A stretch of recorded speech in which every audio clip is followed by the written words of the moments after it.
प्यारे बच्चों, मैं एसके सिंह एक बार फिर से आप सभी लोगों को तपस्या एकेडमी परिवार से हार्दिक स्वागत करता हूं। आज हम लोग बात करने वाले हैं रेक्टेंगल पर। रेक्टेंगल एक 2D फिगर है। रेक्टेंगल की जो प्रॉपर्टी है उसको हम सीखेंगे और इससे रिलेटेड हम क्वेश्चन को सीखेंगे। आइए हम इस चैप्टर में आगे बढ़ते हैं। ठीक है, सभी लोग ध्यान से पढ़िएगा, कॉपी पेन लेके नोट करते रहिएगा, याद करिए। ये पूरा जो मेंसुरेशन हम पढ़ रहे हैं, ये पूरा जो सीरीज है भैया, ये पूरा फार्मूले का गेम है। तो अब तक हम लोग ये देख रहे हैं कि अगर हम रेक्टेंगल की बात करेंगे तो रेक्टेंगल में क्या होता है कि आमने सामने की भुजा, कोई भी ऐसी चीज़ जिसमें आमने सामने की क्या भुजा हो जाए, बराबर हो जाए। बस कोई भी ऐसी चीज़ जिसमें आमने सामने की भुजा क्या हो जाए, बराबर हो जाए, ऐसी चीज़ को हम लोग क्या बोलेंगे, रेक्टेंगल बोलेंगे। क्या बोलेंगे, रेक्टेंगल। तो इसमें क्या होता है ना बेटा, ये जो एंगल होता है इसके चारों एंगल कितने डिग्री के होते हैं, 90 डिग्री के। मतलब हर एक एंगल, इसका ये वाला भी एंगल, ये वाला भी एंगल, ये वाला भी एंगल, ये सारे एंगल आपस में कितने होते हैं, ईच एंगल। इसका क्या होता है, ईच एंगल, प्रत्येक एंगल, ईच एंगल। पहली बात आप ध्यान रखेंगे, ईच एंगल ऑफ 90 डिग्री। पहली चीज क्या होगी, ईच एंगल ऑफ 90 डिग्री। एक तो ये प्रॉपर्टी जो है, दूसरी प्रॉपर्टी क्या होती है, opposite side are, opposite sides are, बताओ अपोजिट साइड क्या होंगे, बोलो इक्वल हो जाएंगे। तो इसमें ना बेटा हमेशा इस बात का ध्यान रखना, जितनी बड़ी साइड ये वाली होगी उतनी बड़ी साइड ये होगी, और जितनी बड़ी साइड ये होगी और उतनी ही ये होगी। अगर ये प्रॉपर्टीज किसी के भी अंदर पाया जाएगा तो इस शेप को हम लोग रेक्टेंगल कर सकते हैं। ठीक, ऐसी बहुत सारी चीज़ें आप लोग जानते हैं। आइए हम इसमें आगे बात करते हैं। और सबसे पहले हम समझते हैं कि रेक्टेंगल के केस में, अगर हम रेक्टेंगल की बात कर रहे हैं और रेक्टेंगल का शेप हमने समझ लिया, तो रेक्टेंगल की हम भुजा को, जो ये वाली लंबी भुजा होती है उसको एल बोलते हैं और छोटी भुजा को बी बोलते हैं। एल और बी का कॉन्सेप्ट क्या है, जो लंबी भुजा रहेगी एल और जो छोटी भुजा रहेगी उसको हम बी बोलेंगे। ठीक, अब अगर यह एल है तो यह भी एल हो जाएगा, और ये बी है तो ये भी बी हो जाएगा। इसीलिए जब हम इसका पूछते हैं, पहला चीज पेरीमीटर। पेरीमीटर का मतलब क्या होता है, आप लोगों ने पढ़ा होगा। पेरीमीटर का मतलब आपने पढ़ा है, सम ऑफ ऑल साइड, पढ़ा है ना आप लोगों ने। सम, ये हर जगह काम करेगा, ये यूनिवर्सल फार्मूला है, sum of all side that is called the perimeter. तो हम इसमें अगर सबको जोड़ दें तो देखो एल कितनी बार जोड़ेंगे, 2 बार, और बी कितनी बार जोड़ेंगे, 2 बार। तो इसका फार्मूला बन जाता है 2l + b। और अगर ये चीज़ें सेंटीमीटर में दी गई हैं तो इसका पेरीमीटर भी किस में आएगा, सेंटीमीटर में। तो पहला फार्मूला जो हम इसमें पढ़ते हैं वह हम पढ़ते हैं पेरीमीटर। पेरीमीटर का मतलब सम ऑफ ऑल साइड, पहली चीज़ हो गई। दूसरी चीज़ अगर हम पढ़ेंगे इसमें तो हम पढ़ते हैं इसका एरिया। अब बताइए एरिया का फार्मूला क्या होता है। तो यहाँ पर आप देखेंगे, ट्राइंगल में हम पढ़ते थे बेस इंटू हाइट बाई 2। इसमें क्या होता है, बेस इंटू हाइट, इसका बेस l और हाइट b। तो इसका फार्मूला हो जाएगा LB। क्या बन जाएगा, L इंटू बी। ये एक सिमेट्रिक फार्मूला है, आमने सामने की साइड बराबर होती है। तीसरी चीज़ अगर हम इसमें देखें एक और बात, तो हम ये कह सकते हैं कि अगर हम इन साइड को मिलाएं तो इस साइड को हम लोग क्या बोलते हैं, डायगोनल। डायगोनल इसमें 2 होते हैं, दोनों डायगोनल आपस में बराबर होते हैं, एक दूसरे को बाइसेक्ट भी करते हैं। इस बात को हम फिर समझते हैं, जो डायगोनल इसके होते हैं वो एक दूसरे को क्या करते हैं, ये वाली चीज़ें आपस में बराबर होंगी, और ये वाली चीज़ें और इस वाली चीज़ के बराबर होगी, और ये चारों चीज़ें आपस में बराबर होती हैं। ये बाइसेक्ट करते हैं, लेकिन 90 डिग्री बाइसेक्ट नहीं करते हैं, बाइसेक्ट करते हैं। बाइसेक्ट करने का मतलब आप देख सकते हैं, हम यहाँ पर कह सकते हैं कि अगर इसके डायगोनल को हम लोग डी बोलें तो डी की जो वैल्यू है पाइथागोरस रूल के हिसाब से क्या हो जाएगा, L² + B²। तो अगर आप लोगों ने राइट एंगल ट्राइंगल ध्यान से पढ़ा होगा पिछली क्लास में, तो आप ये कह सकते हैं कि हम यहाँ पर ट्रिपलेट वैल्यू 3 4 5 ना, 5 12 13 और इसके बाद 8 15 17 7 24 25, ये सारी चीज़ें हम यहाँ पे अप्लाइड कर सकते हैं इनके साइड पर। ये जो है एक राइट एंगल ट्राइंगल बन जाता है, करेक्ट है। इसको आप देख सकते हैं। ठीक है, देखिए एक लिफाफे के जैसा बन गया, ऐसे लग रहा है नहीं, पोस्ट कार्ड जैसा। अगर हम इसको ऐसे करते हैं इसके डायगोनल मिलने के बाद, तो हम इस तरह की बहुत सारी चीज़ें हैं जो रेक्टेंगल शेप में ऑब्जर्व कर सकते हैं, देख सकते हैं। तो इसमें 3 फार्मूला हुआ। पहला फार्मूला कौन सा हुआ बताइए, पहला फार्मूला क्या हुआ बताइए, पेरीमीटर हो गया। दूसरा फार्मूला बताइए क्या हो गया, एरिया हो गया। और तीसरा फार्मूला क्या हो गया, एकदम बेसिक बात है, ये सब बच्चों को पता होता है, इसमें कोई ऐसी बात नहीं है कि हम लोग कोई नई चीज़ सीख गए, ये सबको पता होता है। यहाँ तक पहले आप नोट करें, तब हम बात को और आगे बढ़ाते हैं। चलिए, नोट कर लिया आप लोगों ने, ठीक है। तो अब अगर हम लोग थोड़ा सा बच्चों और आगे बढ़ते हैं, तो हम थोड़ा सा रेक्टेंगल को और समझने की कोशिश करते हैं।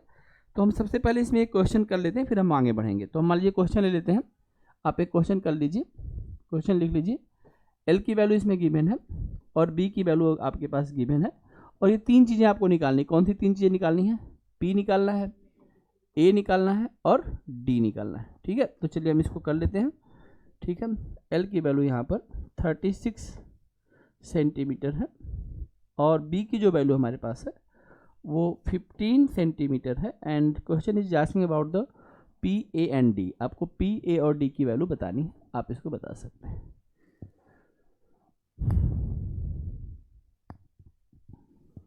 पी ए डी, आपको पी बताना है, ए बताना है और डी बताना है। ये तीन चीज़ें आपको बतानी है, पेरीमीटर बताना है, एरिया बताना है और डायगोनल बताना है। ये जो है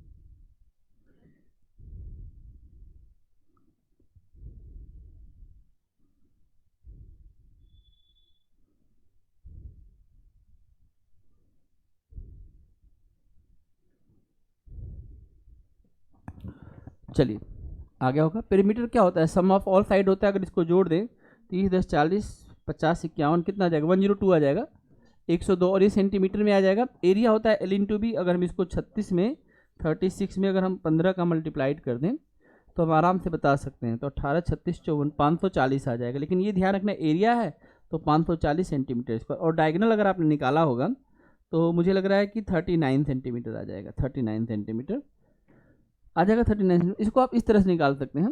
आपको पता है कि जो हम डायगोनल निकालते हैं वो अंडर रूट एल स्क्वायर और प्लस बी स्क्वायर से निकाल सकते हैं। यहाँ पर अंडर रूट 36 का स्क्वायर और प्लस जो बी की वैल्यू है वो इस क्वेश्चन के हिसाब से 15 है। अगर इसको हम सॉल्व करते हैं तो इसकी वैल्यू आती है 1296 और 15 का स्क्वायर तो पूरी दुनिया जानती है, इसकी वैल्यू है 225। अगर इन सबको जोड़ दें तो इसकी वैल्यू आती है 1521, 1521, जो कि 39 का स्क्वायर होता है। लेकिन हम इतना प्रोसेस ना करके अगर हम ट्रिपलेट वैल्यू का हमें थोड़ा सा भी आइडिया है तो हम कहते हैं अगर एल और बी पता है तो हम डी को डायरेक्ट ट्रेस कर सकते हैं। कैसे करेंगे? अब ये वैल्यू देखो बेटा 36 दिया है। लंबी भुजा हमेशा जो बड़ी भुजा होती है वो लेंथ कहते हैं। लेंथ और ब्रेड्थ का कोई कॉन्सेप्ट नहीं है, किसी भी साइड को आप लेंथ या ब्रेड्थ बोल सकते हैं। लेकिन नॉर्मली हम लोग क्या करते हैं, जो लंबी भुजा है उसको हम लेंथ बोल देंगे। और यहाँ पर जब अगर हम बी की वैल्यू करेंगे तो ये 15 आ जाएगा बेटा। ठीक, अगर मैं इसका रेशियो निकालूंगा तो आप देखेंगे रेशियो निकालते समय क्या होगा, ये आपस में कट जाएगा। किससे कटेगा बताओ? किससे कटेगा? ये 3 से कट जाएगा। 3 से कटेगा तो ये कितनी आ जाएगी? 12। ये कितनी आ जाएगा? 3 से कट के 5। 5 12 का जवाब क्या होता है? 13 होता है। अगर 5 और 12 का जवाब 13 है तो इसका 3 गुना कर दो। 13 का 3 गुना कितना होता है? 39। तो बड़े आराम से हम इस डी की वैल्यू बता सकते हैं, डी इज इक्वल टू 39। बड़े आराम से इजिली हम लोग इस चीज़ को समझ सकते हैं। The value of D is equal to 39। बोलो इसमें कोई प्रॉब्लम हो आपको? समझ ही पा रहे हैं? एल और बी और डी, यहाँ जहाँ एच है वहाँ पे डी आ गया, नाम बदल जाता है। ट्राइंगल में हम उसको हाइपोटेनस बोलते हैं। तो यहाँ पर देखो कैलकुलेशन बच गया आपका, और ये पहले से आपको याद था। अब पता चल रहा है कि इसका 3 गुना है तो इसका भी 3 गुना हो जाएगा, 13 का 3 गुना। तो अब कर ले तो फिर पूरा आपको ये स्क्वायर से याद करना पड़ेगा, रूट निकालना पड़ेगा। एरिया में कोई दिक्कत नहीं था, सिंपल मल्टीप्लिकेशन था, आप कर सकते हैं। ठीक है, पेरीमीटर में सम करना था और डबल करना था या चारों साइड को सम करना था। तो ये सब क्वेश्चन आपसे बन जाएगा, इसमें कोई दिक्कत नहीं होना चाहिए। हम बात को थोड़ा सा और आगे बढ़ाते हैं। करेक्ट, आइए समझते हैं। अब एकदम ध्यान समझना है। रेक्टेंगल में, रेक्टेंगल की अगर हम बात करें, हमने देखा कि रेक्टेंगल क्या है? क्लोज फिगर है विथ 4 साइड। इसके चारों एंगल का सम 360 होगा। ईच एंगल 90 डिग्री होता है। इसके डायगोनल जो होते हैं एक दूसरे को बाइसेक्ट करते हैं। करेक्ट, राइट एंगल इसमें बनता है। ठीक, ट्रिपलेट वैल्यू को फॉलो करता है। इसके अपने फार्मूले हो गए, पेरीमीटर हो गया 2 of L plus B, area L into B, और इसका डायगोनल हो गया root L square plus B square. इतनी बात सबको समझ में आ गई होगी। अब क्वेश्चन को थोड़ा सा हम लोग, इस रेक्टेंगल को थोड़ा सा हम लोग क्या करते हैं, अलग अलग टॉपिक से जोड़ते हैं। जैसे रेक्टेंगल को अगर मैं एक चीज़ से जोड़ूं परसेंटेज से, तो इसमें एक परसेंटेज से क्वेश्चन बनाया जाता है। क्वेश्चन क्या बनता है, जरा इस चीज़ को हमें समझना है। क्वेश्चन ये कहता है कि हम इसकी लेंथ को बढ़ाना चाहते हैं, और लेंथ को बढ़ाने के लिए इस लेंथ को एक परसेंटेज में बढ़ाना चाहते हैं। सपोज करिए कि इसको x% बढ़ाना चाहते हैं। लेकिन आप एक बात सोचिए कि अगर आपने इसकी लंबाई को x% बढ़ा दिया तो इस रेक्टेंगल का क्या होगा? रेक्टेंगल का नया शेप आ जाएगा, इस तरह का आ जाएगा कुछ, रेक्टेंगल बड़ा हो जाएगा, बड़ा हो जाएगा। तो आप देखें कि यहाँ पर हमारे पास हमने देखा कि ये एक मान लीजिए हमारे पास एक फील्ड है या हमारे पास एक पार्क है। अब देखते हैं पार्क का भी शेप हमारे पास रेक्टेंगल होता है। तो हम यहाँ पर अगर इसको बढ़ा दें, पार्क को ही बढ़ा दें या किसी फील्ड को हम बढ़ाना चाहें, और हम अगर x% की लंबाई बढ़ाएंगे और हम शेप रेक्टेंगल ही रखेंगे तो इसके एरिया में भी x% की वृद्धि हो जाएगी। मतलब अगर हम इसको 10% बढ़ाएंगे तो एरिया कितना % बढ़ जाएगा? क्योंकि लंबाई जो है उसका 10% बढ़ा तो जो एरिया बन रहा होगा उसका 10% बढ़ जाएगा। एरिया क्या चीज़ है? एरिया वो चीज़ है जो इसके द्वारा घेरी हुई चीज़ है। आप यहाँ पर देख सकते हैं, हम एरिया किसको बोलते हैं? ये जो भाग यहाँ इसके अंदर आप देख रहे हैं, ये इसका एरिया है, करेक्ट। तो अगर मैं कहता हूँ कि अगर मैं इसकी लंबाई को बढ़ाता हूँ तो मैं इसके एरिया को बढ़ाऊंगा कि नहीं बढ़ाऊंगा? पहले आप सोचिए ज़रा।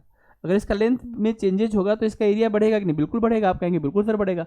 तो अगर ये बढ़ाएंगे तो हम ये भी चीज़ तो बढ़ेगी, और ये चीज़ बढ़ेगी तो ये कितना बढ़ेगा, यही आपको सोचना है। तो आप आराम से कह सकते हैं कि यहाँ पर जो ये चीज़ आप बढ़ेगी, वो ऑब्वियस सी बात है कि अगर आपने इस लेंथ को 10% बढ़ाया है तो ये 10% बढ़ जाएगा। ये पहली बात है जो बेसिक बात आपको समझनी चाहिए। इसमें वाइस वर्सा भी है। अगर हम बढ़ाने की जगह पर ऐसा भी कर दें कि हम इसको अगर मान लो कम कर दें, हम इसको बढ़ाएं नहीं बल्कि हम क्या कर दें, इसको कम कर दें। अगर हम इसको कम कर दें x%, अगर हम इसको डिक्रीज कर दें, अगर x% हम डिक्रीज कर दें इसको, अभी हमने क्या किया था? इंक्रीज। तो इंक्रीज करेंगे तो एरिया भी क्या हो जाएगा? एरिया के साथ क्या हो जाएगा? एरिया भी क्या हो जाएगा? x% बढ़ जाएगा। लेकिन अगर हम इसको डिक्रीज करें, यहाँ पर हमने देखा कि अगर हम इसको डिक्रीज करते हैं तो ऐसे में क्या होगा? इसको हम कम कर दें, डिक्रीज कर दें, और कितना डिक्रीज कर दें? इसका लेंथ, ये ध्यान रखना लेंथ की बात हो रही है। तो इसका जो एरिया होगा ना वो भी क्या हो जाएगा? डिक्रीज हो जाएगा। कितना परसेंट? x% हो जाएगा। तो इसमें कोई भी दिमाग नहीं लगाना है, सीधा सीधा लेंथ से जो है इसका एरिया कनेक्ट होता है। इसी तरह इसके ब्रेड्थ के भी साथ हम कर सकते हैं। अगर ब्रेड्थ को हम बढ़ा रहे हैं तो एरिया बढ़ जाएगा, और ब्रेड्थ को घटाएंगे तो एरिया घट जाएगा। तो यहाँ से क्वेश्चन नहीं बनता। तो क्वेश्चन कहाँ से बनता है, इस बात को हम सीखते हैं अगले बात में। इसमें अगली बात हम ये समझते हैं कि मान लीजिए सपोज करिए हमारे पास यहाँ पर एक रेक्टेंगल है।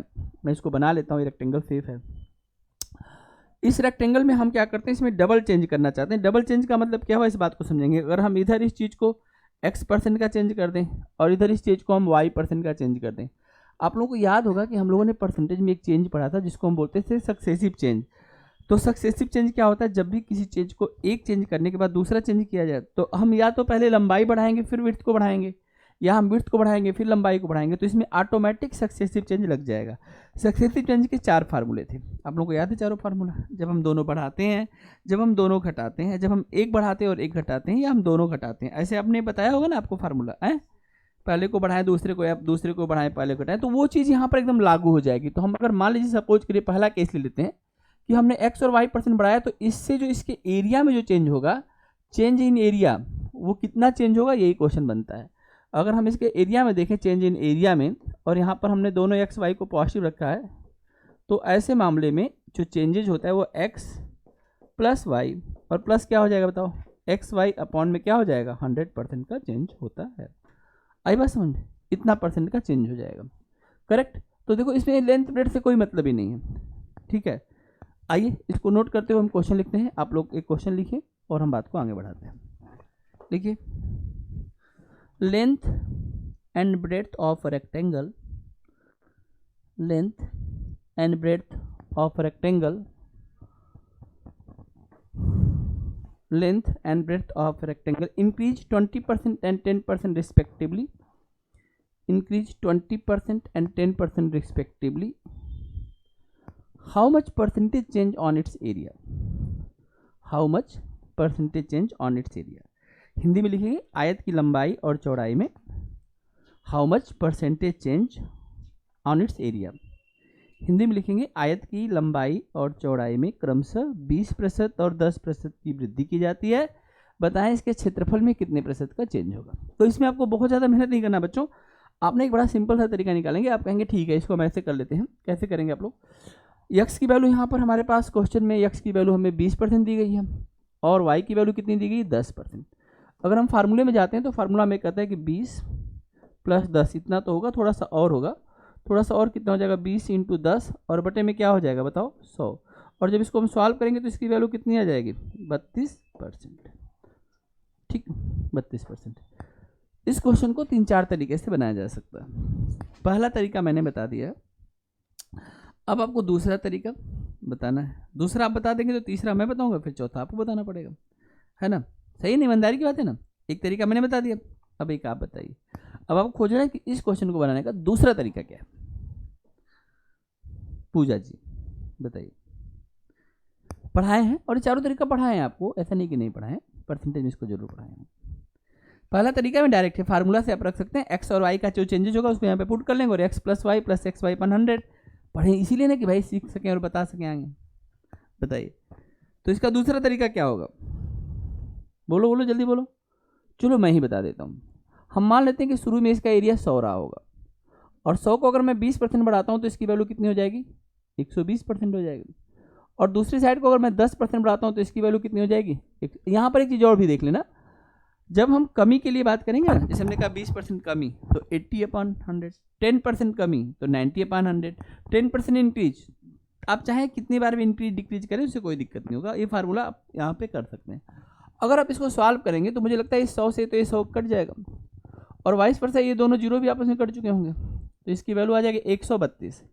शुरू में हमारे पास चीज़ कितनी थी, हमने मानी थी, हमने लेट किया था 100, और 100 कहाँ पे पहुँच गया, तो कितने परसेंट का चेंज हुआ। डायरेक्ट हम बता सकते हैं कि यह जो चेंजेज हुआ इसमें वो 32% का चेंज हुआ। तो अगर आप फार्मूला भूल भी जाते हैं तो कोई दुख की बात नहीं है, भूल जाइए, एकदम बहुत अच्छी बात है। हम यूज करेंगे x, मतलब हम इस तरह से यूज करेंगे, हमें x + y + xy/100 याद करने की जरूरत नहीं है, हम डायरेक्ट इसको कर सकते हैं, है कि नहीं है। तो आप लोग इसको नोट करिए।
ठीक है, तो दो तरीके तो आप लोगों ने खोल लिए, तीसरा तरीका क्या है इसका, थर्ड तरीका। चलिए ये भी मैं ही बता देता हूँ। देखो बेटा, इसका एक सिंपल सा तरीका होता है, अगर हम एक वैल्यू 20% हमारी है और दूसरी वैल्यू हमारी 10% है, तो हम 20% को फ्रैक्शन में कुछ कर सकते हैं। बताओ क्या कर सकते हैं, क्या कर सकते हैं, 1/5, और 10% को क्या कर सकते हैं, बोलो 1/10। तो कोई भी फ्रैक्शन हमें ये सिखाता है कि जो उसकी नीचे एक चीज़ होती है वो टोटल चीज़ होती है, और जो ऊपर की चीज़ होती है वो चेंज होता है। चेंज का मतलब परिवर्तन। परिवर्तन केवल दो ही तरह से हो सकता है, या तो कोई चीज़ इंक्रीज करेगी या क्या करेगी, डिक्रीज। जैसे आप लोग पढ़े हैं तो आपको नॉलेज इंक्रीज कर रहा है, आप मत पढ़िए, आपका नॉलेज डिक्रीज कर जाएगा। तो 10 यहाँ पर टोटल चीज़ हमारे पास 5 है, 5 को हम बढ़ाना चाहते हैं तो 6 कर दो, 10 को बढ़ाना चाहते हैं तो 11 कर दो, और घटाना चाहते तो 5 को क्या कर दो 4, और 10 को क्या कर दो 9। लेकिन इस केस में तो हम बढ़ा रहे हैं, तो हम लोग इसको ऐसे कहेंगे, 5 को बना दिया गया है 6 और 10 को बना दिया गया है 11। अगर हम मल्टीप्लाइड कर देंगे तो इसकी वैल्यू कितनी हो जाएगी 50, और इसकी वैल्यू कितनी हो जाएगी बताओ 66। क्या 50 से 66 हुआ तो कुछ बढ़ा, कितना बढ़ा 16। 16 कहाँ से बढ़ा 50 से। आपको पता है ना परसेंटेज में चीज़ों को कन्वर्ट करने के लिए किससे मल्टीप्लाइड करते हैं 100 से, और इसकी वैल्यू कितनी आ जाएगी 32%। इसका तीसरा तरीका है, ये इसलिए कारगर तरीका होता है, जैसे मान लो मैं फ्रैक्शन में कर दूं कि हम 33 से 1/3% चेंज कर रहे हैं, तो आप किसी भी तरीके से जाएंगे कैलकुलेशन में प्रॉब्लम आएगा तो हम तुरंत उसको फ्रैक्शन में चेंज कर लेते हैं। जैसे 33 1/3% है ना, तो उसको हम बोलेंगे 1/3, तो 3 से 4 हो रहा है। तो ये क्या करता है, बहुत तेजी से काम करता है ये तरीका। इसमें हम रेशियो भी अप्लाई के इसको छोटा भी कर सकते हैं, जैसे हम यहाँ पे चाहते तो थोड़ा छोटा करके करते, लेकिन जरूरत नहीं है, यहाँ पे आसानी से कर सकते हैं। तो आपको करना क्या होता है, हमारे शुरू में कहाँ पर थे 50 पे, और 50 की चीज़ ऐसे चेंज करने से कहाँ पहुँच जा रही है 66।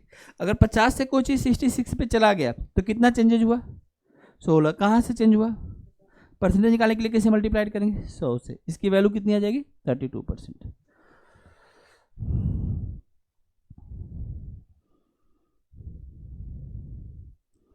बोलिए यहाँ तक अगर आपको बात समझ में आ रहा है तो हम बात को कर सकते हैं। 20% का मतलब होता है 1/5, 10% का मतलब होता है 1/10, 5 को हमें क्या करना है 6, 10 को हमें क्या करना है 11। आई बात समझे, ये हो गया 3 तरीके। अब मैं बताना चौथा तरीका इसका क्या हो सकता है। 3 तरीका तो मैंने बता दिया, इस क्वेश्चन को बनाने का चौथा तरीका क्या हो सकता है। आप में से कोई बच्चा बता दे, मैं मान लूँ कि आप पढ़ते होंगे। मोनिका बोलो बेटा।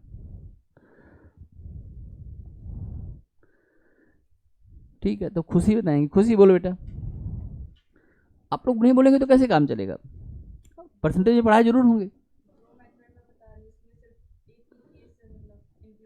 ठीक है, ठीक है, ठीक है,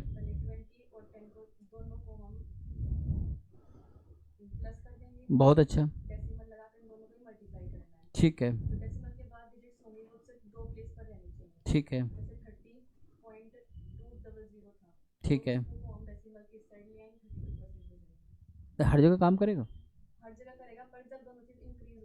ठीक है, तो आप करके दिखाइए, आप करके दिखाइए। 25% है और 35% है, करके दिखाइए, आंसर बताइए क्या बताना चाहती है, मैं देखूँ तो सही।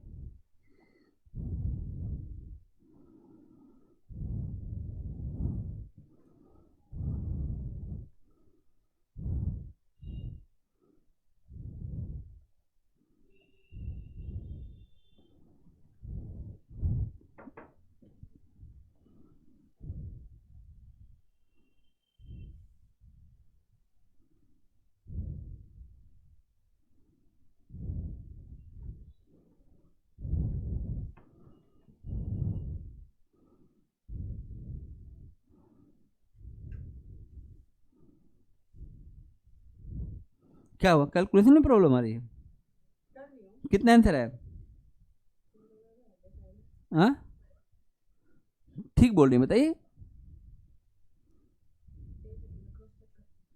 क्रॉस चेक क्यों करेंगे? जो निकाली है अपने मेथड से बता दीजिए। ठीक है, और कोई बताना चाहेगा? तीसरा तरीका इसमें क्या है? तीन तरीका तो हो गया ना, तीन तरीका आपको पता चल गया। इस क्वेश्चन को बनाने का चौथा तरीका हमारे पास क्या है?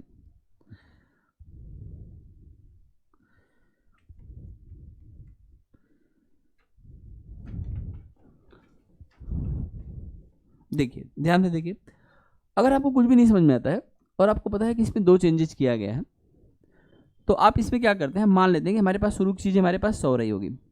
100 इसलिए मानते हैं क्योंकि परसेंटेज में बाद में चेंज करने में दिक्कत नहीं होता। और क्वेश्चन कहता है कि देखो इसमें चेंज कितना किया हमने, 20% चेंज किया। अच्छा बताओ, 100 का 20% कितना होता है? 100 का 20% कितना होता है? 20। 100 का 20% 20। तो अगर हमारे पास कोई चीज़ 100 थी और 100 में अगर हमने 20 चेंज कर दिया, तो वो चीज़ अब कितनी हो गई हमारे पास? 120 हो गई। लेकिन फिर हम इस पर चेंज करना चाहते हैं, और कितने परसेंट का चेंज करना चाहते हैं? 10% का। अब बताओ 120 का 10% कितना होता है? सोच समझ के बताना। 120 का 10% कितना होता है? तो आप कहेंगे 120 का 10% कितना हो जाएगा? 12 हो जाएगा। 120 का 10% 12 हो जाएगा। तो हम इसमें 12 फिर चेंज करना चाहते हैं, और अगर हमने 12 इसमें चेंज कर दिया तो अब इसकी वैल्यू कहाँ पे पहुँच गई? 132 पे। शुरू में हम कहाँ पे थे? 100 पे, और अब कहाँ पहुँच गए? 132 पे। तो हमने कितना चेंजेस किया? 32% का चेंज। ये सक्सेसिव चेंज है जो आपको आना चाहिए, जो मैं उम्मीद करता हूँ कि आप इस चीज़ को बता सकते हैं, कर सकते हैं। हमने यहाँ पर जो भी चेंजेस करेंगे, एक्चुअली में सक्सेसिव चेंज का बेसिक बात क्या है कि जो भी हमें वैल्यू हमें मिलेगी, हम उसी पर, जो भी वैल्यू हमें मिलेगी हम उसी पे चेंज करना चाहते हैं, इंक्रीज ऑन इंक्रीज। तो जो कंपाउंड इंटरेस्ट का सारा तरीका है वो पूरा यहाँ पर काम करेगा। कंपाउंड इंटरेस्ट के सारे रूल यहाँ पर काम करेंगे। कंपाउंड इंटरेस्ट भी क्या है? सक्सेसिव चेंज है। तो रेक्टेंगल में हम परसेंटेज को मिक्स कर सकते हैं, इसको समझ सकते हैं। आई होप इसमें ये सारी बातें आपको ने पहले पढ़ी भी होंगी, और अब फिर से आपके सामने एक बार रिवीजन हो गया, तो आप इसको अच्छे से कर लीजिए। अगर आपने इतना कर लिया तो हम बात को थोड़ा सा आगे बढ़ाते हैं। बोलो। और इन सारी चीज़ों में केवल इंक्रीज के नहीं लिया, अगर डिक्रीज करा है तो आप यहाँ डिक्रीज करिए, डिक्रीज हो रहा है तो यहाँ डिक्रीज करिए, डिक्रीज हो रहा है तो यहाँ पर माइनस करिए, डिक्रीज हो रहा है तो यहाँ फार्मूले में एक्स की जगह पे माइनस एक्स कर लीजिए। ठीक है, वाई की जगह पे माइनस वाई कर लीजिए, है ना। चलिए एक क्वेश्चन और हम लोग करते हैं इसमें, और हम एक अगला क्वेश्चन लेते हैं। जैसे मैंने कहा कि ठीक है, हमारे पास एक रेक्टेंगल है, आप यहाँ पे ध्यान दीजिएगा, हमारे पास एक रेक्टेंगल है, और रेक्टेंगल की जो ये वाली साइड है ना बेटा, ये वाला साइड जो हमारे रेक्टेंगल की साइड है, इसको हम क्या करते हैं? 20% क्या करते हैं? डाउन कर देते हैं, और इस वाले साइड को भी हम 10% क्या कर देते हैं? कम कर देते हैं। तो इसका फार्मूला ये बनेगा -x और -y, और माइनस माइनस क्या होता है? प्लस xy अपॉन में 100। अगर हम इसको सॉल्व करेंगे तो -20 और -10 और माइनस माइनस प्लस 20 × 10 अपॉन में 100। अगर इसको हम सॉल्व करेंगे तो -30 और प्लस हमारे पास कितना आ जाएगा? 2। इसकी वैल्यू कितनी आ जाएगी? -28। -28 का मतलब क्या होता है बताइए? डिक्रीज ऑफ हाँ क्या हो जाएगा, डिक्रीज ऑफ क्या 28%। माइनस चिन्ह सिर्फ डिक्रीज के लिए है और आप इसको किसी भी तरीके से कर सकते हैं, 28 ही आएगा। जैसे अगर मान लीजिए आप 100 मान के भी करना चाहते हैं, आप यहाँ से देखिए किसी भी तरीके से करिए, मुझे कोई दिक्कत नहीं है। आप 100 मान लीजिए, 100 में से अगर 20 कम कर देंगे कितना हो जाएगा बच्चों, 80% हो गया। 10 कर दिया तो कितना परसेंट हो गया, 90% हो गया। जब मैं इसको सॉल्व करूंगा ना तो इसकी वैल्यू आएगी 72। शुरू में हम कहाँ थे 100 पे और पहुँच कहाँ रहे हैं, तो जो चीज़ डिक्रीज हुआ, कितना डिक्रीज हुआ 28, और वो किस में आ जाएगा परसेंटेज में। रीजन दैट की मेरी इनिशियल वैल्यू क्या है 100 पे जो भी चेंजेस होता है वो सीधा परसेंटेज होता है। परसेंटेज का मतलब ही होता है 100 में किसी चीज़ को ऑब्जर्व करना, इसलिए हम 100 मान ही लेते हैं कि हम शुरू में हमारा एरिया 100 था। हमें कोई मतलब नहीं कि आपने इसका लेंथ क्या दिया है, ब्रेड्थ क्या दिया है। अगर आप परसेंटेज में चेंज करेंगे तो हम इस क्वेश्चन को रेक्टेंगल के तरीके से न बना के हम इसको परसेंटेज के तरीके से बनाएंगे। तो होप सो आपको ये बात समझ में आ गई, इसमें कोई प्रॉब्लम नहीं होना चाहिए। अगर यहाँ तक बात आपको समझ में आ गया तो फिर हम आगे की बात बताएं। निश्चित रूप से आप इस तरह के क्वेश्चन को आसानी से बना सकते हैं, कर सकते हैं। ठीक है बेटा, चलिए अब हम बात को और आगे बढ़ाते हैं। अगला क्वेश्चन आपको दिखाता हूँ। आप देखिए इसमें क्वेश्चन ये बनता है कि मान लीजिए आपके पास एक रेक्टेंगल है, ठीक है, ये भी परसेंटेज से लिंक क्वेश्चन है, लेकिन ये क्वेश्चन बदल चुका है। क्वेश्चन ये कह रहा है कि अगर मान लीजिए हमने इसकी लंबाई को x% बढ़ा ही दिया, तो अब हम इसकी ब्रेड्थ को कितने % जो है डिक्रीज करें कि एरिया हमारा सेम रहे। अच्छा, ऐसा किया जा सकता है, कैसे किया जा सकता है, अब जरा इस बात को सोचिए। अगर मैं कुछ नई चीज़ बनाऊं और मैंने कहा भाई देखो अगर मैं इसकी लंबाई को बढ़ा दूं, लंबाई को मैंने बढ़ा दिया, लंबाई बढ़ाने से एरिया तो बढ़ जाएगा, लेकिन अगर मैं इसकी चौड़ाई को साथ के साथ कम कर दूं तो कुछ ऐसा मामला हो सकता है कि जितना जगह ये गिर रहा है और जितना जगह ऊपर है आपस में बराबर हो जाए। तो हम इसमें एक चीज़ को बढ़ाएंगे और दूसरी चीज़ को क्या करेंगे, कम करेंगे, या उसी को बढ़ा के उसको कम करेंगे। आप लोग को याद है एक कंपेयर का क्वेश्चन बताया था आपको, एक टेबल बनवाई थी, 16/2/3%, 20%, 20% डिक्रीज का मतलब इंक्रीज में 25%, 25% डिक्रीज का मतलब 33/1/3%, 33/1/3% का मतलब 50%, 50% का मतलब 100%। आपको एक टेबल बनवाया था, इसके अलावा एक फार्मूला दिया था 100R/100 प्लस माइनस आर। इसके अलावा बेसिक से भी समझाया था कि हम कैसे इंक्रीज और कैसे डिक्रीज करते हैं, वो पूरी चीज़ को हम एक बार रिकॉल करते हैं रेक्टेंगल के केस में।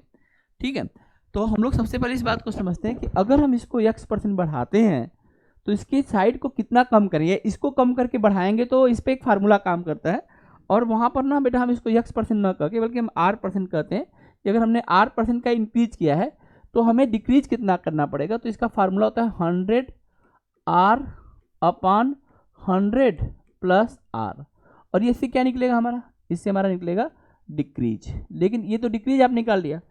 ऐसे ही अगर मान लो मैंने डिक्रीज ही कर दिया क्वेश्चन में और मैं इंक्रीज पूछूंगा तो इंक्रीज का एक फार्मूला बन जाएगा और वो फार्मूला बनेगा 100R/100 माइनस R। ये चीज़ आपको ध्यान देना पड़ेगा। ठीक, ये कर सकते हैं। इसके अलावा ना आप लोग अगर सही में पढ़ते हैं थोड़ा बहुत या पढ़ने में विश्वास रखते हैं, जैसे आप एग्जाम पास कर जाएंगे, तो मैं आपको बताऊं कि अगर 16/2/3% अगर मैं किसी चीज़ को कम करूं तो इंक्रीज करने के लिए जो वैल्यू मेरे को चाहिए वो वैल्यू होती है 20%। अगर किसी चीज़ को 20% इंक्रीज कर दिया गया, इसका मतलब वाइस वर्सा उसके जो चीज़ दूसरी करेक्टेड है या उसी चीज़ को वापस 16/2/3% पे कर देंगे तो सेम एरिया पे आ जाएंगे। तो अगर जो लोग रट्टाफिकेशन कर सकते हैं रट्टाफिकेशन कर लें, जो फार्मूला याद कर सकते हैं फार्मूला याद कर लें, जो बेसिक कॉन्सेप्ट से कर सकते हैं बेसिक कर सकते हैं। अगर सारी चीज़ समझते हैं तो फिर क्वेश्चन के हिसाब से एक्शन लीजिए कि क्या दिया गया है, तो डायरेक्ट आप कर सकते हैं। इसमें क्या है ना, कई सारी वैल्यू, जैसे मैं यहाँ पे लिख देता हूँ, ये सारी वैल्यू डिक्रीज की है। अब यहाँ पे 20% होगा, अगली वैल्यू इसका क्या है 25% होगा, अगली वैल्यू इसमें बच्चों क्या है 33 से 1/3% होगा, 33 सही 1/3% होता है 1/3% होगा। अगली वैल्यू इसमें क्या होता है 50% होता है। और इसको बैलेंस कौन करता है, तो देखो इसको बैलेंस करता है, इसको बैलेंस करेगा 33 1/3%, इसको बैलेंस करेगा 50%। अपने से बड़े वैल्यू से ये कहाँ पे, हाँ 20, ये गलत कर दिए ना, यहाँ पे देखो, यहाँ पे ये दोनों नीचे आने चाहिए थे। ठीक है, ये वाला ना यहाँ पे ये आ जाएगा 50%, यहाँ पे आ जाएगा, यहाँ पे कर देते हैं, और ये 33 1/3% को यहाँ लेके आ जाते हैं और यहाँ पे लिख देते हैं 25%। एकदम सीक्वेंस है 20 25 33, एकदम एक दूसरे का सीक्वेंस, इसमें गलती जैसा कुछ हो ही नहीं सकता है। आप इसको तोते की तरह रट भी सकें, और पहले भी मैं लिखवा चुका हूँ इस चीज़ को। तो इसमें हम डायरेक्ट कर सकते हैं, जैसे हमने कहा कि अगर हम 20% इसकी लेंथ को बढ़ाते हैं तो विड्थ को कितने % हम डिक्रीज कर दें कि हमें एरिया सेम मिले, और आपने देखा कि एरिया क्यों सेम मिलेगा। आई बात समझे? तो ये आप ये टेबल याद करिए। उसके बाद मैंने फार्मूला भी आपको बता दिया कि आप लोग इसमें ये फार्मूला यूज कर सकते हैं। डिक्रीज निकालने का ये फार्मूला है और इंक्रीज निकालने का वो फार्मूला। आर इंक्रीज देगा तो वो आर मान जाएगा, डिक्रीज देगा तो एक आप देंगे, एक आप पूछेंगे, जो चेंजेस देंगे उसी को हम आर बोलते हैं। आई बात समझ में? हम 100 से मान के भी इसको कर सकते हैं। आप लोग एक क्वेश्चन लिखिए, मैं सिखाता हूँ। लिखिए।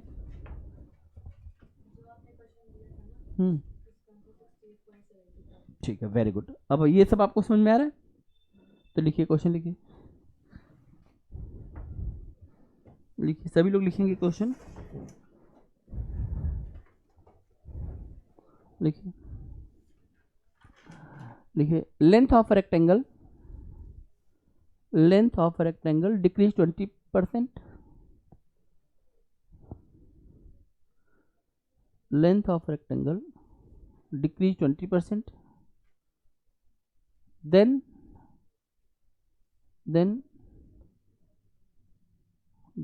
how much percentage increase, then how much percentage increase, then how much percentage increase on its width, on its width, on its width for same area, for same area of rectangle, for same area of rectangle.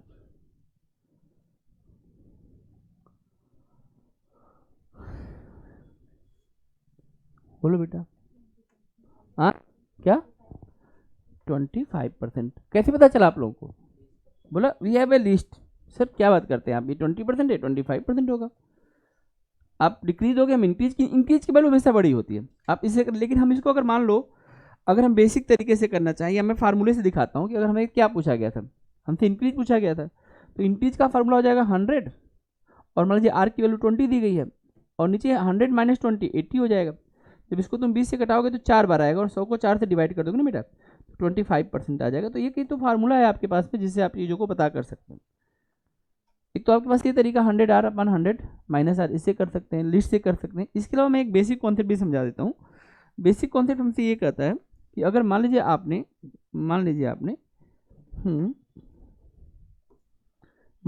कि ऐसा मान लीजिए कि हमारा area शुरू में कितना है, 100 है।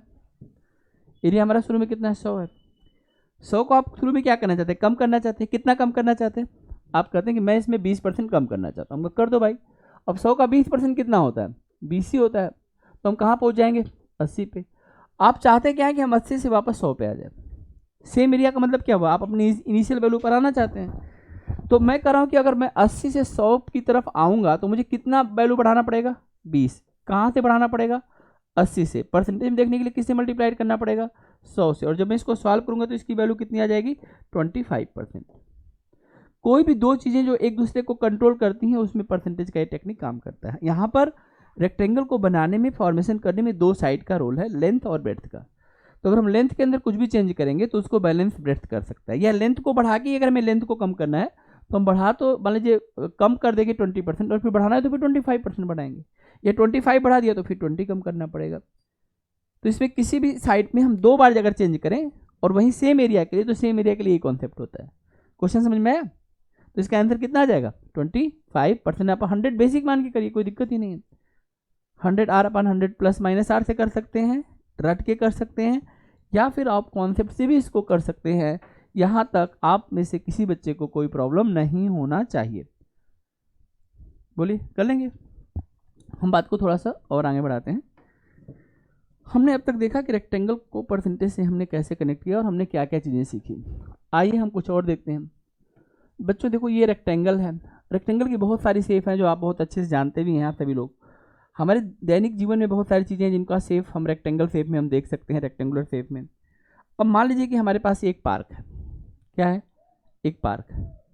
और इस पार्क के चारों तरफ मैं चाहता हूँ कुछ बनाना। क्या बनाना चाहता हूँ? मैं चाहता हूँ कि इस पार्क के चारों तरफ मैं एक रास्ता बनाऊँ। और ये रास्ता इसके अंदर है कि बाहर है? बिल्कुल, बहुत अच्छा। तो ये रास्ता मैं दो तरीके से बना सकता हूँ। इस पार्क के बाहर भी बना सकता हूँ और पार्क के अंदर बना सकता हूँ। पार्क में रास्ते लेके जाएंगे कैसे? अब अगर मैंने ऐसा रास्ता बनाया, आप ध्यान से देखिएगा, अगर मैं यहाँ पे रास्ता बना रहा हूँ तो आप देखेंगे कि इसमें एक खास बात होगी, और ख़ास बात ये होगी, आप इसको बहुत अच्छे से समझिएगा, कि इसके लिए मुझे जगह चाहिए, और अगर जगह चाहिए तो इसका कुछ न कुछ एरिया होगा।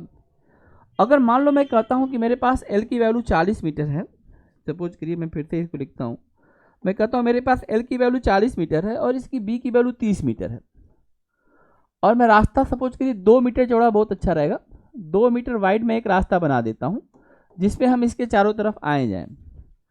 क्वेश्चन ये नहीं पूछेगा कि रेक्टेंगल का एरिया क्या है, क्वेश्चन पूछेगा फाइंड द एरिया पाथ। अब इसमें हम कई तरह से रास्ता बनाएंगे, एक तो अभी हम लोग बाहर बना लेते हैं, फिर हम लोग अंदर बना लेंगे, फिर हम एक प्लस शेप में बना लेंगे। तो बेसिकली इसमें हमें कुल 3 तरह के रास्ते पढ़ने हैं, बाहर वाला, अंदर वाला और फिर प्लस शेप वाला। एक एक करके समझेंगे, अच्छे समझ जाएंगे। तो मैं कहता हूं कि अगर इसकी वैल्यू 40 मीटर और इसकी वैल्यू 30 मीटर है, तो हमारे पास एक तरीका जो सब लोग करते हैं या जो बुक में भी आपको मिलता है वो ये होता है कि भाई आप ऐसा करो, पूरा एरिया निकाल के अंदर वाले को माइनस कर दो। कर सकते ना बेटा? पूरा का एरिया निकाल लीजिए कंप्लीट का, अंदर वाले का माइनस रास्ते का आ जाएगा। तो आप लोग इस क्वेश्चन को लिखिए, लिखिए लिखिए लिखिए, length and breadth of a park is 40 metre and 30 metre respectively. Length and breadth of a park, length and breadth of a park is 40 meter and 30 meter respectively. Length and breadth of a park is 40 meter and 30 meter respectively. ठीक, there are a path outside of the park, there are a path outside of the park, there are a path outside of the park of wide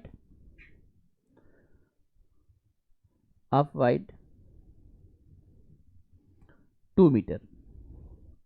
Find the area of path. Find the area of path. ठीक है, मैं इसको पढ़ के दिखाता हूँ, बताता हूँ। क्वेश्चन ये है कि एक आयताकार पार्क की लंबाई और चौड़ाई 40 मीटर और 30 मीटर है, इसके चारों तरफ 2 मीटर चौड़ा रास्ता है, रास्ते का क्षेत्रफल ज्ञात करें। ये क्वेश्चन है बेटा। तो मैंने कहा कि जो बेसिक तरीका है पहले हम उसी से क्वेश्चन को समझ लेते हैं, और बेसिक तरीका ये कहता है भाई ऐसा करो, एल बी में से एल बी माइनस कर दो। अब जरा ध्यान रखना, बाहर वाले साइड को एल मान लो और इसको बी मान लो, इसको स्मॉल एल मान लो और इसको स्मॉल बी मान लो। तो देखो एल बी की वैल्यू तुम्हें पता है 40 इंटू 30, ये तो ओरिजिनल है, लेकिन कैपिटल एल बड़ा होगा कि नहीं बड़ा होगा? और कितना बड़ा होगा बेटा? अगर ये 40 है तो इससे 2 इधर बढ़ जाएगा, ये वाली चीज़ 2 बढ़ेगी कि नहीं बढ़ेगी? और 2 इधर भी बढ़ेगी। तो अगर सही मामले में हम अगर कैपिटल एल की बात करेंगे तो कैपिटल एल यहाँ से लेके यहाँ तक है, तो 2 मीटर वो इधर भी बढ़ चुका होगा और 2 मीटर इधर भी बढ़ चुका होगा। तो कैपिटल एल की वैल्यू 40 की कितनी हो जाएगी? 44। तो यहाँ पर हमारे पास ये चीज़ 44 आ जाएगा। इसी तरह कैपिटल बी की वैल्यू हमारे पास आ जाएगी 34। इसमें किसी कोई प्रॉब्लम तो नहीं है? तो पूरे में से क्या करेंगे? अंदर का माइनस कर देंगे।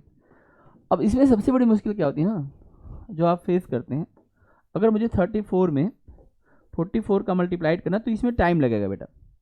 देखो 4 4 जा 16, 1 हो जाएगा, 4 3 12 और 1 13 हो जाएगा, फिर से 136 आ जाएगा।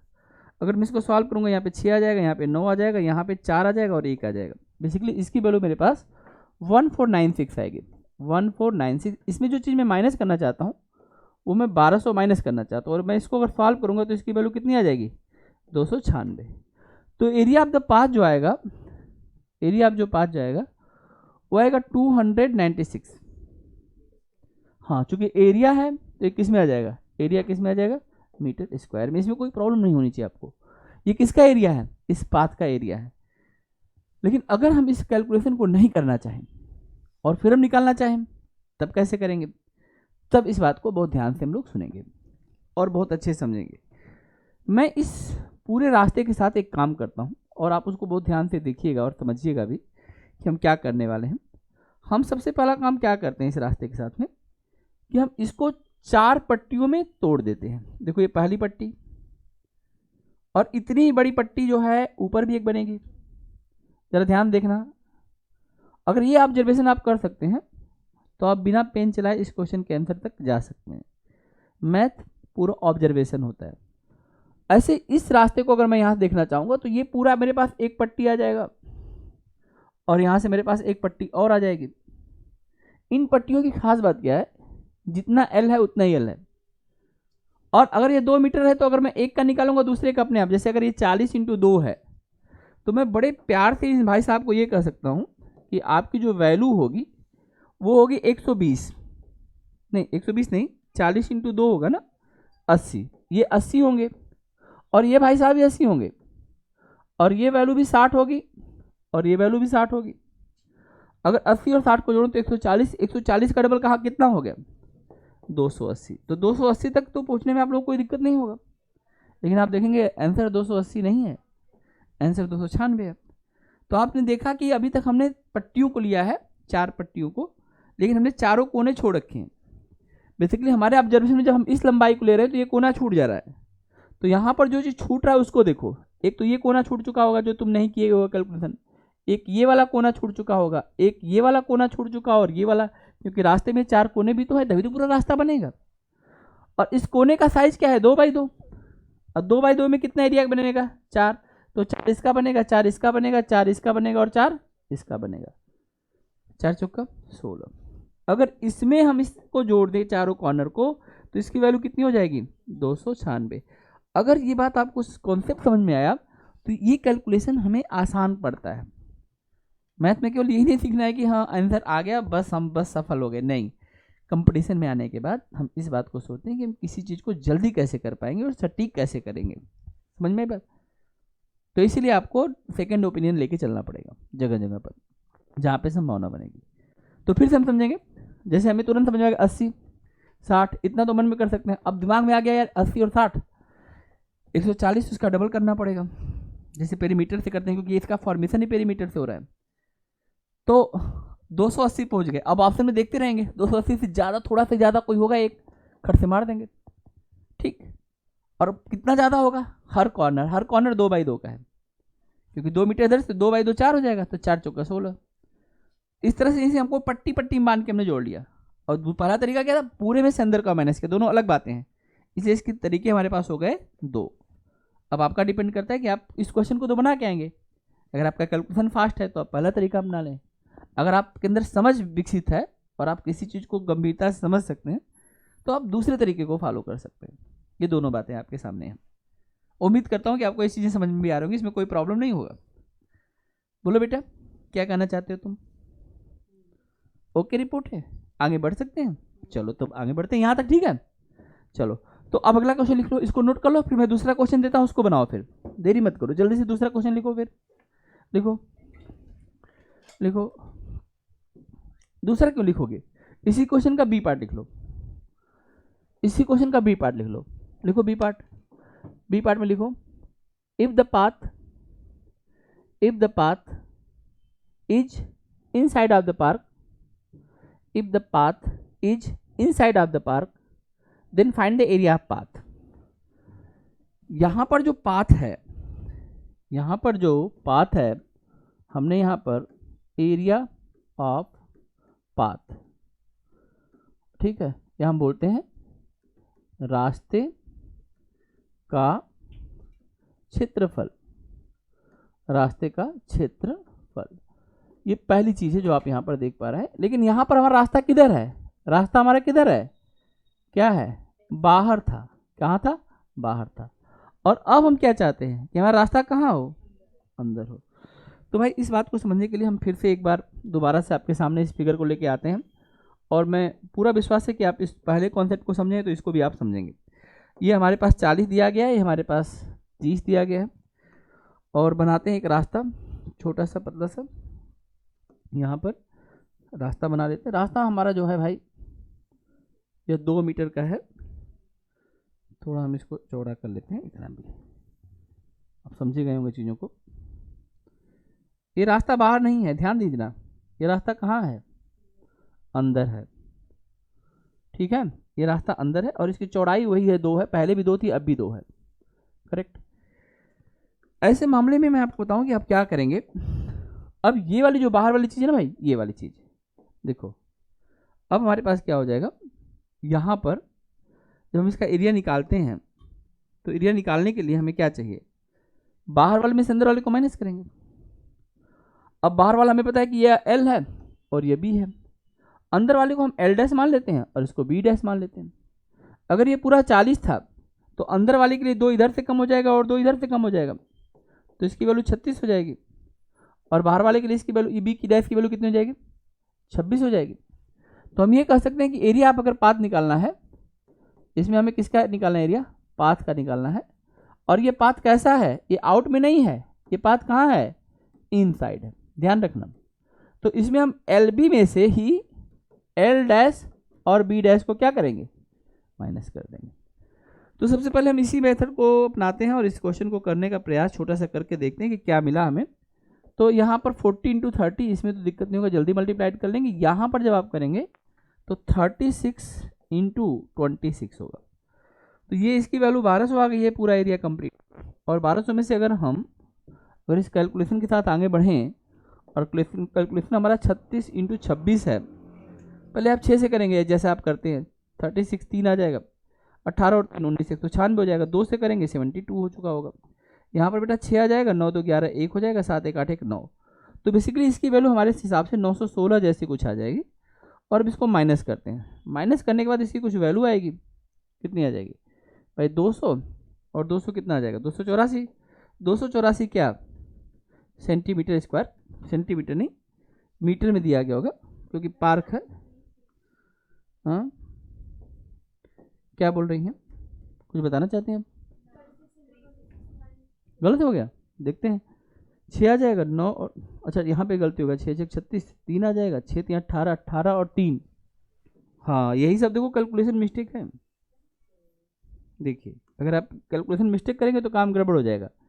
तो 36 यहाँ पर 3 आ जाएगा, 6 3 18 और 3, 18 और 3 21 होता है, और यहाँ पर अगर 2 से करेंगे तो इसकी वैल्यू 72 आ जाएगी। अब ठीक है, तो यहाँ पर 6 आ जाएगा, यहाँ पर 3 आ जाएगा, यहाँ पर 9 तो 11, तो इसकी वैल्यू जब 1136 आएगी तो हम इसको निकालेंगे। यहाँ पर निकाल के देखो बेटा क्या मिलता है। तो अगर हम इसको लिखेंगे यहाँ पर, इसकी वैल्यू 1136 ना, 1136 से आएगा ना, फिर से गलती कर दी। हाँ यही सब देखो, अब तक तो मुझे आंसर निकालने के लिए कहते तो मैं निकाल लेता, और निकालना कितना आसान था मेरे लिए भाई। 40 इंटू कितना, 2 80, और 30 इंटू 2 कितना 60, 140। 140 का डबल 280, और 280 में से मुझे 16 केवल माइनस करना था, तो 280 में से 16 माइनस कर दो, कितना आ जाएगा 264। तो इसका एरिया आ गया 264। क्योंकि मुझे इस मल्टीप्लिकेशन से मतलब ही नहीं है, मेरे दिमाग में पहले, जैसे आप आंसर तक पहले पहुंच गए तो फिर आप क्यों इस फालतू चीज़ों में पढ़ेंगे पचड़े में। आई बात समझे, एग्जाम में हमारा माइंड सेटअप ये होना चाहिए कि हम आंसर को तेजी से कैसे पकड़ें, लेकिन फिर भी प्रोसेस करके आपको दिखाना। तो आपने सही बताया कि इसकी वैल्यू हमारे पास आएगी 936।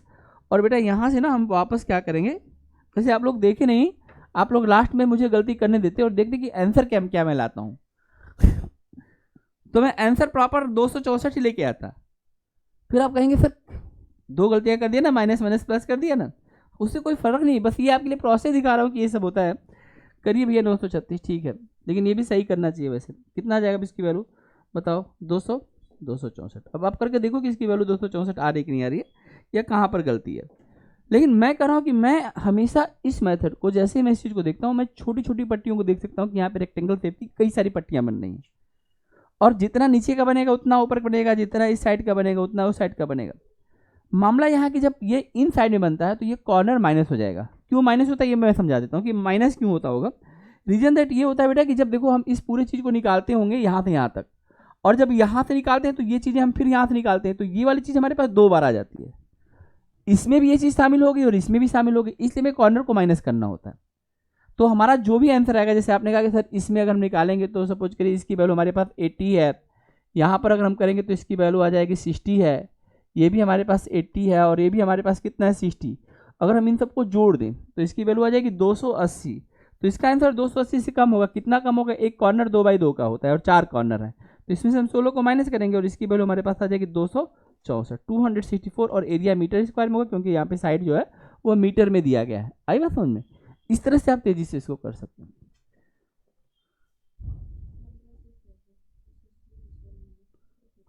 या तो आप मल्टीप्लाइड करके माइनस कर लीजिए। देखो बात तो इसमें कुछ ऐसा नहीं है कि आप नहीं समझ सकते हैं, पूरे एरिया में से अंदर का एरिया माइनस करना होता है हर बार। साइड में कैसे चेंजेज होगा आप देख सकते हैं।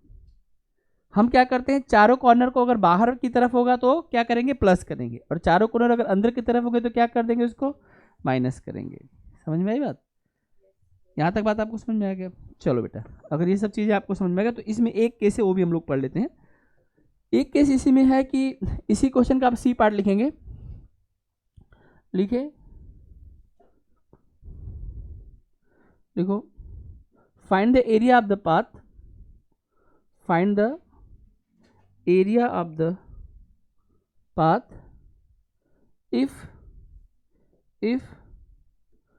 if path intersect to each other, if path intersect to each other at 90 degree as given figure,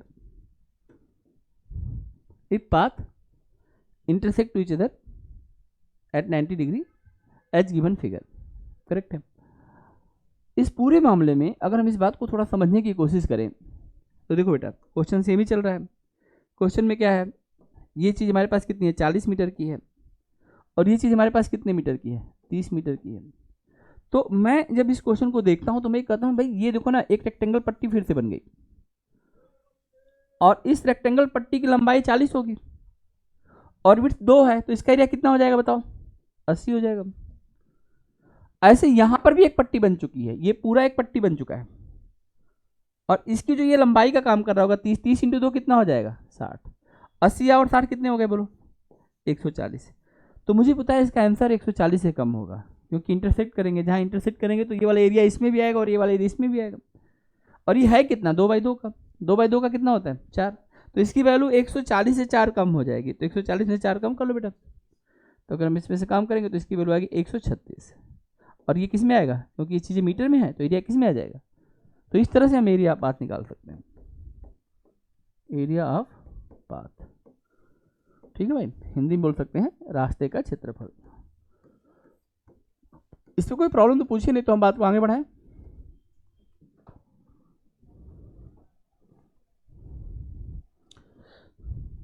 समझ में आ रहा है? तो आप इस तरह के क्वेश्चन में ना, जिसमें हम पाथ की बात करेंगे, तो पाथ के शेप को ऑब्जर्व कर लीजिए। अच्छा, रेक्टेंगल है तो उसकी लेंथ और ब्रेड्थ कितनी हो रही है, तुरंत एरिया निकल जाएगा। कहाँ इंटरसेक्शन कर रहा है, कहाँ नहीं कर रहा है। अगर बाहर बाहर है तो कॉर्नर फ्लैक्चुएट कर जाएंगे, अंदर रहेगा तो कॉर्नर इंटरसेक्ट कर जाएंगे। क्रॉस मल्टीप्लाइड मतलब ऐसे अगर एक दूसरे को रास्ते जो है परपेंडिकुलर कट करेंगे तो इंटरसेक्ट कर जाएगा। फिर कैसा भी क्वेश्चन देगा तो आप आसानी से क्वेश्चन को कर सकते हैं। बोलिए, रेक्टेंगल आपको समझ में आया कि नहीं आया? सभी लोगों को समझ में आया? तो आज की क्लास में आप लोग रेक्टेंगल को ठीक से पढ़ के आइए। आगे की बात हम लोग अगली क्लास में करेंगे। तब तक के लिए बहुत बहुत धन्यवाद। Thank you so much.